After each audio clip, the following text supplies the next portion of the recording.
Balineni mark ఒక రకంగా జగన్కి షాక్ అని చెప్పాలి.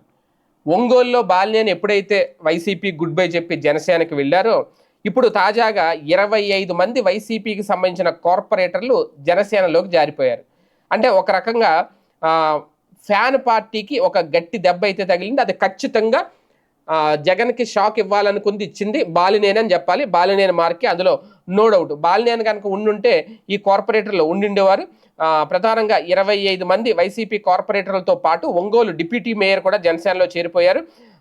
పవన్ కళ్యాణ్ అధ్యక్షతన వీళ్ళందరికీ కండువాలు కప్పి ఆహ్వానించారు. బాలినేని శ్రీనివాసరెడ్డి కుమారుడు బాలినేని ప్రణీత్ రెడ్డి సహా ఒంగోలు నగరపాలక సంస్థ డిప్యూటీ మేయర్ వెలనాటి మాధవరావు, అలాగే డిఎల్డిఏ చైర్మన్ కోసూరి రాధతో పాటు 18 మంది కార్పొరేటర్లు సహా 3 కోఆప్షన్ సభ్యులు కూడా జనసేనలో చేరారు. తిరుపతి నగరపాలక సంస్థకు చెందిన 7 వైసీపీ కార్పొరేటర్లు తిరుపతి ఎమ్మెల్యే ఆర్ఎన్ శ్రీనివాసుల ఆధ్వర్యంలో జనసేనలో చేరారు. అంటే జనసేనలోకి చేరికలు పెరుగుతున్నాయి, అది కూడా వైసీపీ నుంచి పెరుగుతున్నాయి.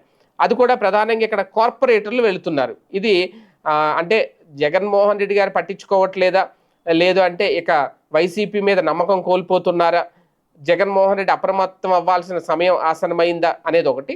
రెండోది, ఇలాగ వైసీపీ నుంచి వచ్చిన వాళ్ళని జనసేన చేర్చుకోవడం, అక్కడ ఇంకా ఆ విలువలు ఎథిక్స్ ఇవన్నీ చూడాలా అవసరం లేదా అనేది ఒకటి. లేదు అంటే మరి వీళ్ళందరూ కార్పొరేటర్లు కదా తీసుకున్నారు, వాళ్ళని డైరెక్ట్గా తీసుకుంటారా, రాజీనామాలు చేయించి తీసుకుంటారా అనేది ఒకటి. కాకపోతే ప్రస్తుతం అయితే చేరిపోయారు. ఇప్పుడు రాజకీయాలు అవేమి చూడకూడదు. అంటే ఇక్కడ ఆల్టర్నేటివ్ చూసుకుంటున్నారు అనేది కూడా వైసీపీ వాళ్ళు. తెలుగుదేశం పార్టీలోకి వెళ్లాల్సిన వాళ్ళు అటు వెళ్లకుండా ఇటు జనసేనకి వెళ్ళడం కూడా అటు టీడీపీకి కూడా ఒక రకమైన షాకే.